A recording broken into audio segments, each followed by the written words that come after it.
Before we get started, I want to let you know that I have a second channel that I started recently called Bloom, where I talk about interesting stuff such as will the economy collapse because of this virus, when exactly this pandemic is going to end, why the stock market is rising when the country is in a recession, or even things such as what are the Tesla's 5 next big products, some fascinating facts about World War II, and a lot of other interesting stuff. There are already a lot of videos you can watch right now, so head to the channel by clicking in the link in the description and subscribe. Have you ever heard that every crisis presents an opportunity? It depends on how you look at it. While most people got slightly poorer during this pandemic, billionaires have never been so wealthy before. Back in April, when the pandemic just started, the global wealth of all billionaires was around $8 trillion.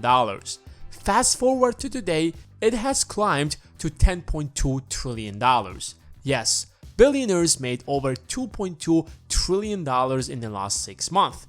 In fact, the number of billionaires also increased. In 2017, there were 2,158 billionaires. Guess how many of them are there now? 2,189. 31 more people became billionaires in the middle of an economic crisis that's as big as the Great Depression. So it turns out that every crisis does actually present opportunities. But if you're not ready for them, you will miss them as most people do. But don't worry, crises always happen every 5 to 10 years. There will be another major crisis. So instead of regretting that you haven't been quick enough, prepare yourself for the next one. And one way to do that is to find out how some people took advantage of this crisis and became billionaires. We're not going to talk about the billionaires who got wealthier like Bezos or Elon Musk. Yes, they made a ton of money during this crisis. Elon Musk went from $20 billion in 2019 to almost $94 billion this year. In fact, statistics point out that billionaires across every industry saw their wealth increase by double digits, especially in those in industrial, technology, and healthcare sectors. With low interest rates and a crisis of such a magnitude, only the strongest and smartest will prevail and end up reaping the rewards. So let's start with the first person on our list who wasn't even a billionaire just last year, and yet in 2020 joined the Billionaires Club. Timothy Springer. You probably haven't heard about him before, neither did I until I did the research for this video. He's a Harvard biology professor. Back when the pandemic wasn't even a thing, Tim understood the danger that viruses could potentially cause. So a decade ago, he came across a company in Massachusetts called Moderna. It was a biotech company that focused on drug discovery, drug development, and vaccine technologies.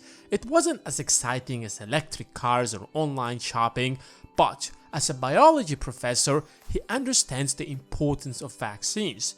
So he decided to invest in this company. Currently, he owns 3.5% of the company. Since Moderna is valued at around $30 billion at the time of this video, his stake equals to around $1 billion. Not bad for a Harvard professor. Moderna is one of the leading companies that's working on a vaccine. In fact, they have developed a new type of vaccines that's much different from how we used to create vaccines for decades. The company successfully passed phase 1 and phase 2 of testing that vaccine and currently in phase 3.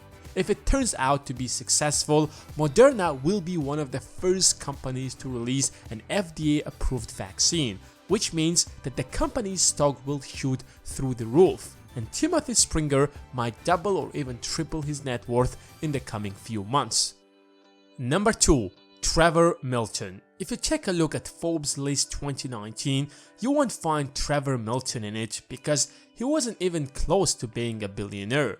But 2020 gave him a unique opportunity. Throughout his career, he started multiple businesses. However, luck was never on his side since all of his ventures failed.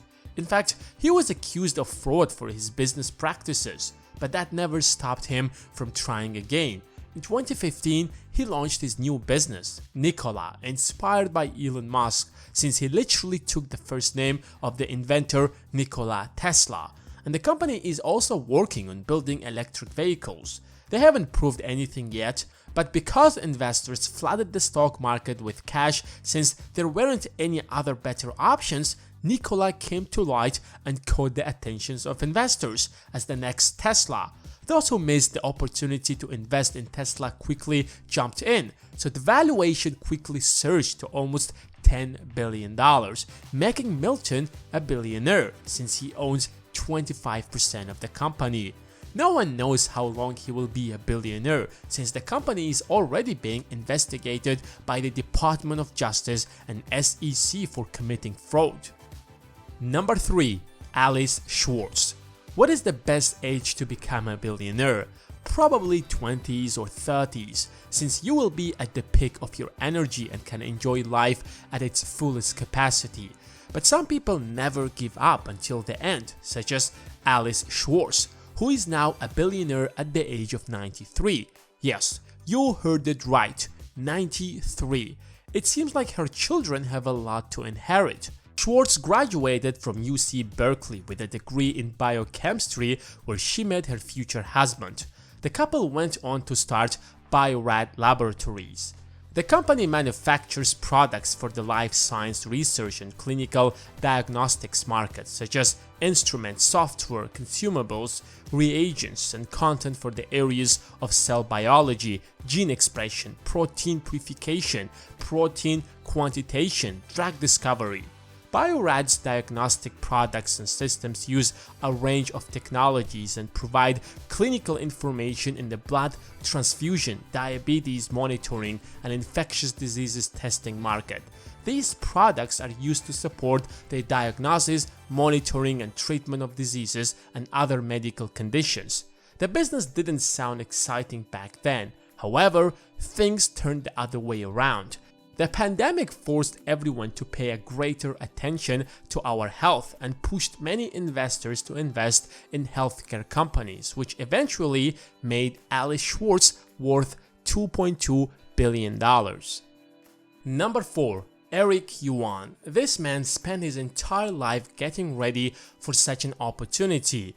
The company that took the best advantage out of this pandemic is Zoom. Everyone from private companies to government officials suddenly started using Zoom. There are of course alternative options such as Skype, Facebook, and others, but Eric Yuan built a system that's simply better and easier to use. Suddenly, in a world where social distancing is the new norm, everyone started looking for a way to communicate, conduct meetings, lectures, and Zoom was just the best option. The company's valuation jumped from $17.7 billion in 2019 to $150 billion at the time of this video. Eric worked in this industry for almost 2 decades, and when he pitched his idea to Cisco, he was rejected. So he went on to start Zoom on his own, and now his net worth is almost $20 billion. And finally, Rodney Sacks.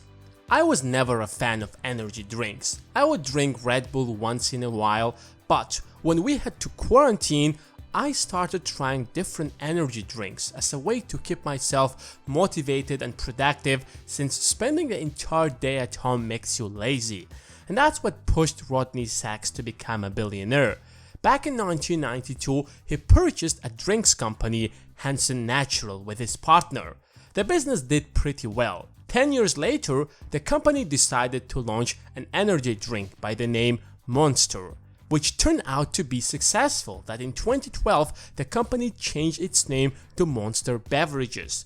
The company caught the attention of Coca-Cola, where they purchased a 16.7% stake in Monster Beverages for $2.15 billion in cash and opened its global distribution arm to Monster.